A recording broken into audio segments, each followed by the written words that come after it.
Hello and welcome to the program. Now, Boko Haram is on a resurgence of a different kind. After facing serious bombardment from the military and being flushed out of their stronghold of Sambisa, the terror sect is no longer holding territories as it used to do.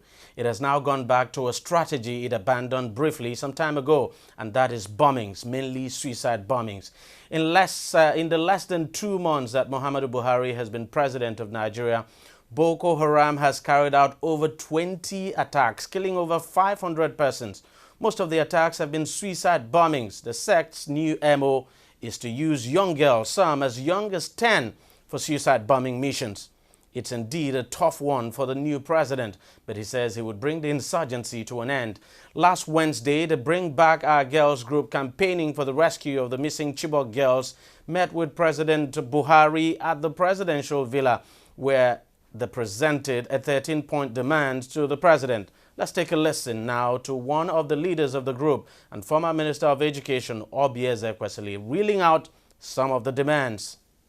The VARS is a desire for a national missing persons bureau, a national missing persons bureau for our country.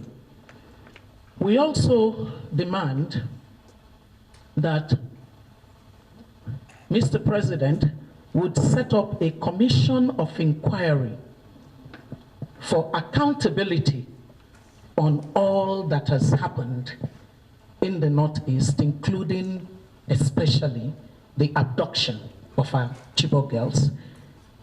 Within that request, Mr. President, we demand that the federal government would release and disclose the report of the Presidential Fact-Finding Committee on our Chibok girls in order to resolve the mysteries and the many discordant tones that led to the long period of failure to rescue our Chibok girls.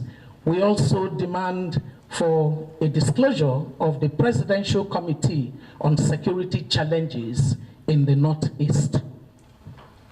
Mr. President, of our demands is that the federal government can symbolically signal a new dispensation in the way that it treats citizens by apologizing for the failure of governance that led to the abduction of the girls and for the failure that has led to inability to rescue them 450 days afterward.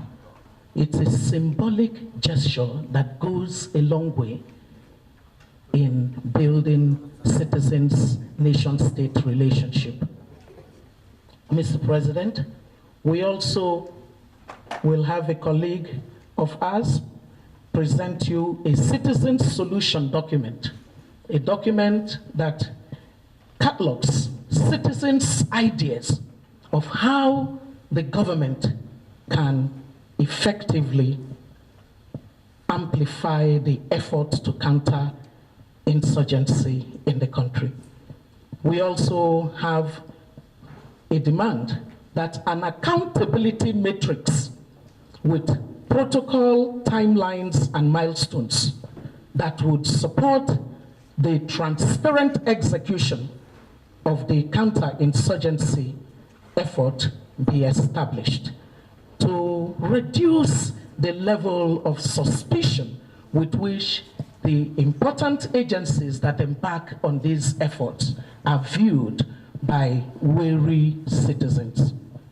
And finally, Mr. President, we do demand that there should be strategies for better understanding and curbing the emergence and growth of curious sects that ultimately impact our nation so adversely. Tied to that is a question as to how far is the human and military capabilities of our country eroded. If it is that eroded, what efforts to rebuild do we have in place? So these are the ABCs of our demands, Mr. President. Now, after reeling out those demands and a couple of speeches from other members of the group, the president, that's President Muhammadu Buhari, responded. Here's what he said. Nobody in Nigeria or outside could have missed your consistency and persistent demonstration of the injustice meted on you, the parents, the community, and Nigeria.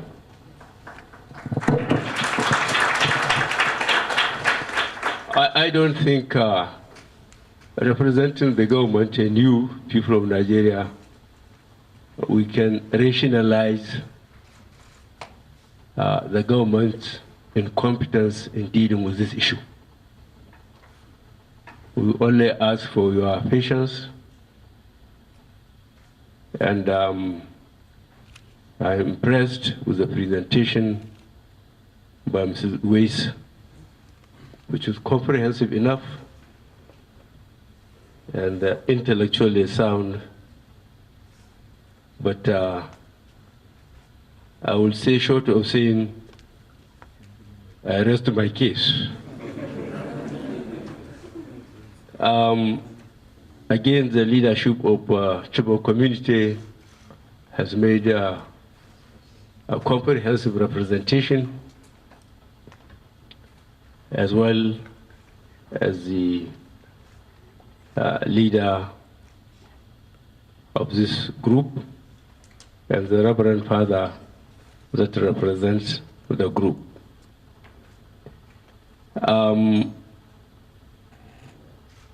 It's unfortunate that the security and federal government conflicting reports initially portrayed the government and its agencies in very bad light, both nationally and internationally, because the law enforcement agencies and the government, if you can separate the two, were conflicting each other within hours and sometimes within weeks. That's not very impressive.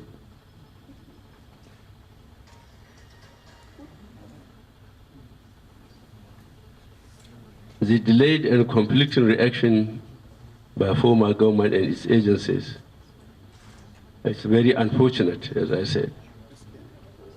And I thank the leader of the Chibok community for the articulated priorities he has drawn about welfare of the families, of the communities, and the rehabilitation of infrastructure. I think the government should provide this as a matter of right. We'll do our best to earn back the respectability of our country and its institutions. And with you, your steadfastness, your seriousness will allow you to do whatever you can do. We will accommodate all your observations, especially the negative ones, about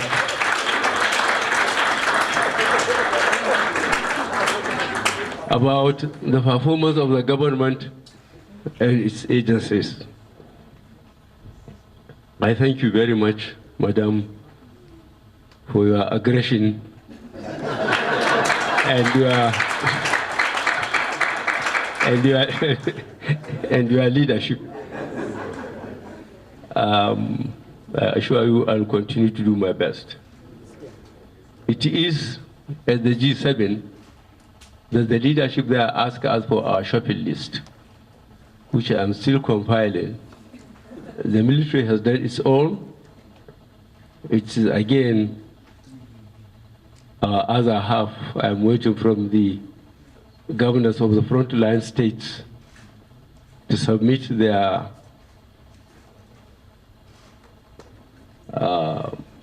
the damages done local government by local government in terms of infrastructure, schools, healthcare, roads, markets, I think churches, mosques, and so on.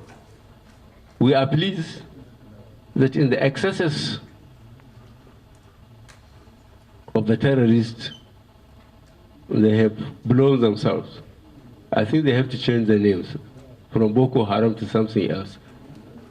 Because, as I said so often, no religion advocates hurting the innocent. You can't go and kill innocent people and say Allahu Akbar. You either don't believe it or you don't know what you are saying. So it has got nothing to do with religion. They are just terrorists. And Nigeria will mobilize to deal with them. Thank you. Well, joining me on the program right now to take a deeper perspective at the current wave of Boko Haram bombings in parts of the country is a security analyst, Temitope Olodo, all the way from London. He joins us via Skype. Mr. Olodo, thank you very much for joining us on the program. Let me just start by asking you right away.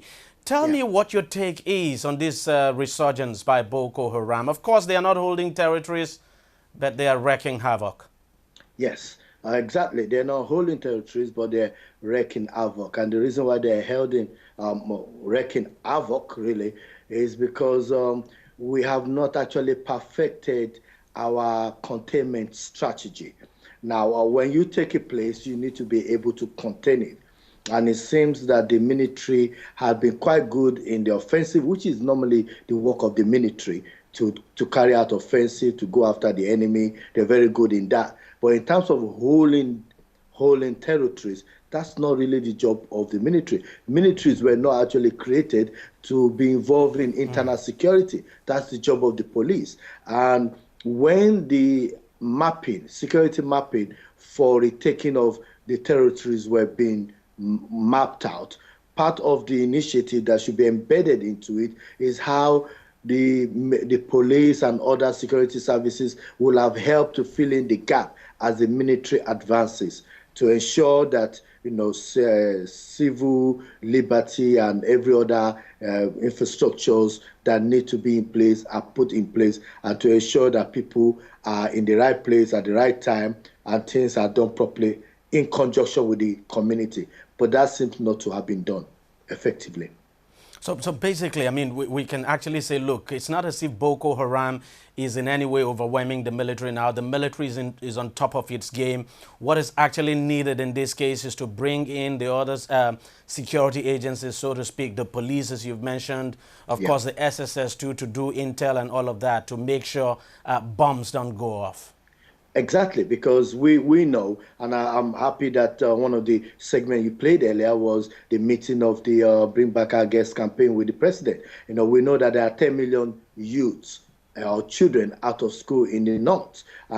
This is an area that has a huge level of insurgency now. So any public administrator will know that they have a huge problem in their hands, because there are more than 1 million children roaming about. So one of the things you need to do is, how do you engage with the community to ensure that these kids are actually taken out of the reach of Boko Haram, who are able to exploit their novidity, who are able to exploit the fact that they are vulnerable and use them for this kind of actions. And presently, up to date, there have not been a database of how many people are missing in the northern part or the northeast of Nigeria, in those states where these incidents are happening. Absolutely. So far, we know that it's women and children that are being used. And yet there have been not one single policy or policy direction from the government on how to ensure that this group of individuals who are vulnerable and being used are protected from being used by Boko Haram. And those are the kind of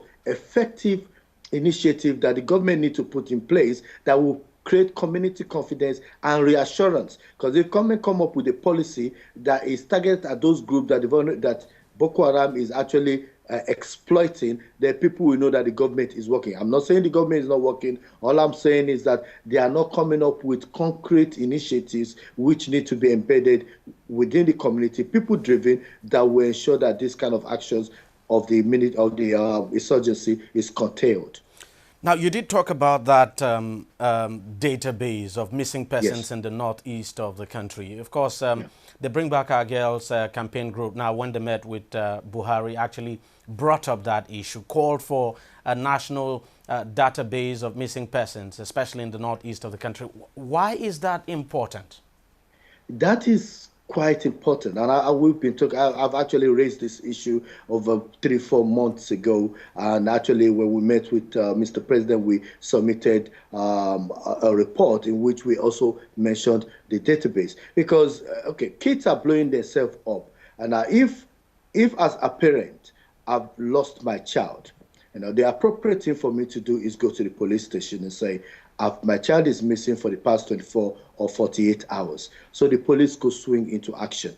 Now, especially in an area where we know that Boko Haram is adopting children and using them for suicide bombing, what will normally happen, what I would have done if I'm advising, the commissioner of police or I'm advising the governor in that area, is that you take the DNA swipe of those parents. So you have not only do you have list of names, but you also have a database of DNA. Now, when a child when there is an incident of bombing in an area, you could actually take samples of the DNA there to eliminate if those children or the person involved is not part of the people that were missing. So far, we know that all these people that have been killed, we don't even know if the DNA of those people were taken. If their DNA were taken and they were victims, or that Boko Haram has snatched, at least their parents will be able to give them a proper burial, following tradition and religion and all those kind of things. So it's about being able to cross out names and being able to account for people. If you can't account for people, then you can't actually have an effective security control, and that is where the challenge is.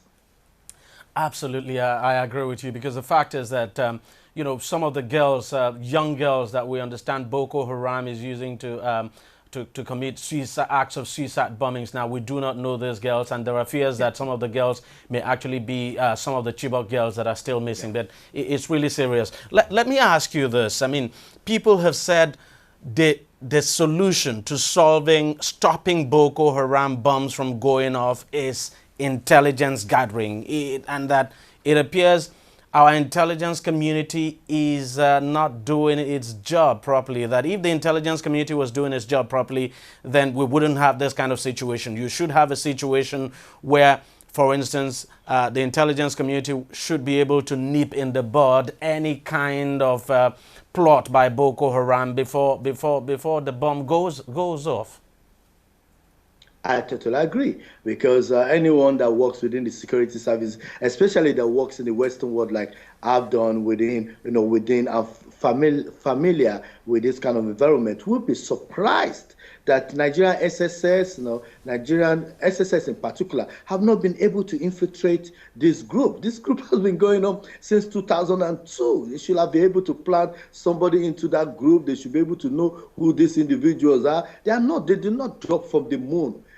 There are people within our communities, so we should be able to know them. And even if they've not been able to infiltrate this group and actually be able to carry out some of, they should have by now have a proper structure in place to be able to monitor and know, who is who, where are these people coming from. These, some of the incidents that are happening recently, where Boko Haram is coming, is raiding a community for 4 or 5 hours, and information is coming out. Why is it that we've not heard of jet being scrambled to go and deal with it? It was only towards the tail end of President Goodluck Jonathan's reign that we noticed that we're now seeing video recordings from planes. Where was all that for the past 4 or 5 years of the fight against insurgency? So there need to be a reform of our security infrastructure to make them fit for purpose.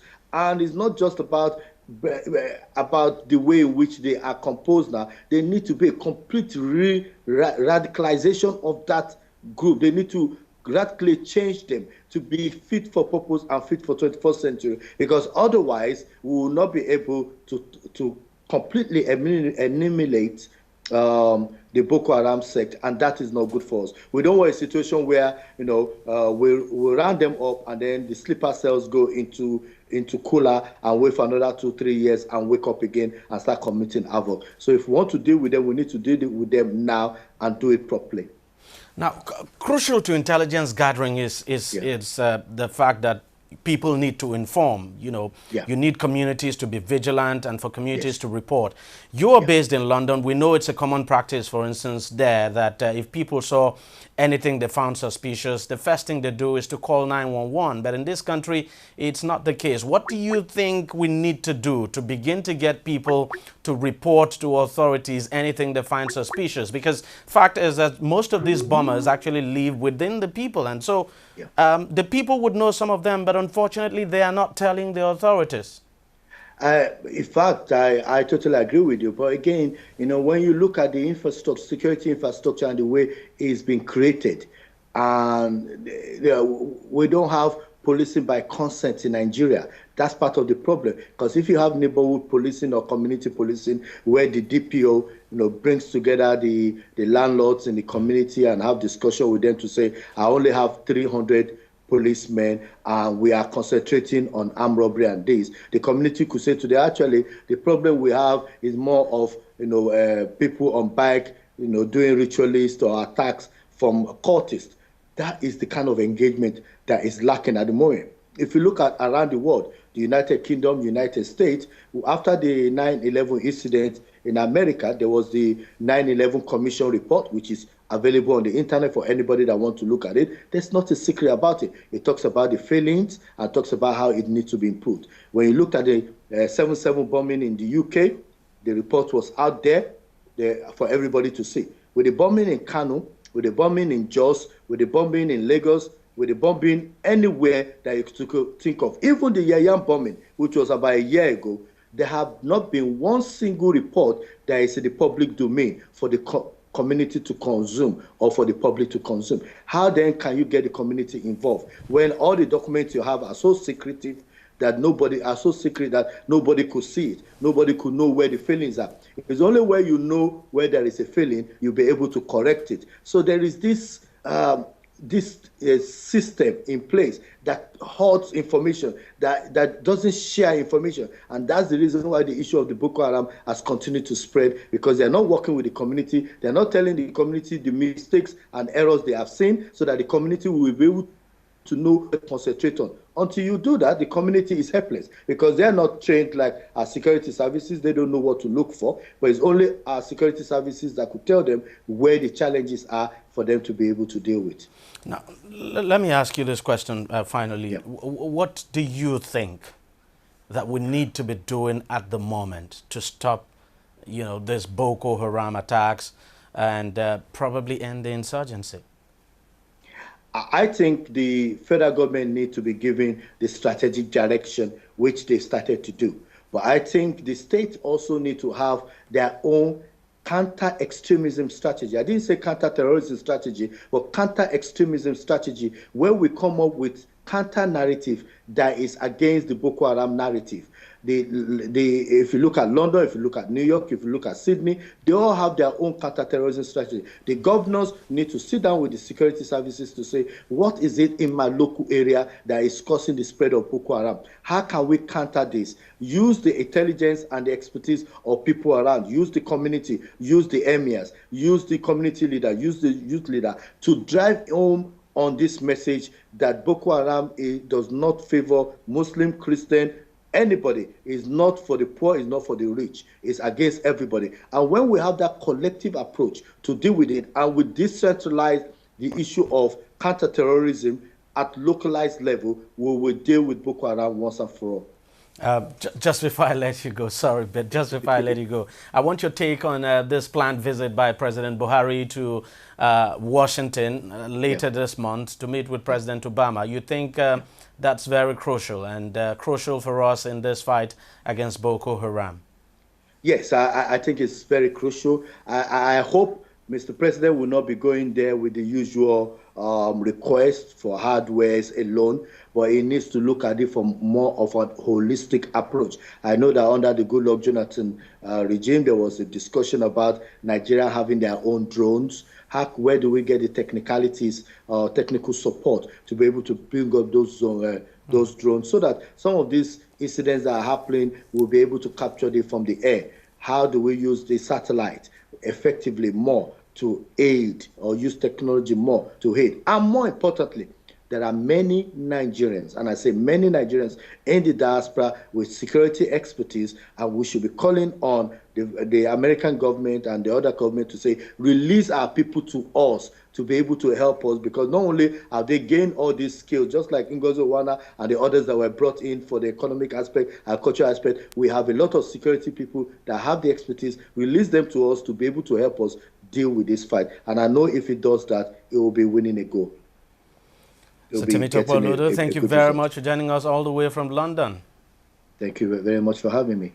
Thank you so much. Well, we'll take a short break now, and when we come back, we'll continue this discussion with another security expert. Every day, every hour, and every minute, news break in Nigeria. Things happen so fast, it's most times difficult to track and comprehend them. But that's what we do right here on DEJI360. 2015, would you want to come back again? It's like asking Jesus Christ if he knew he was going to die, will you want to come back as the savior of the world again? We do not just help you track the stories, we break them down, explore all the angles, analyze the issues so that you can fully comprehend the stories and use them to make the right decisions.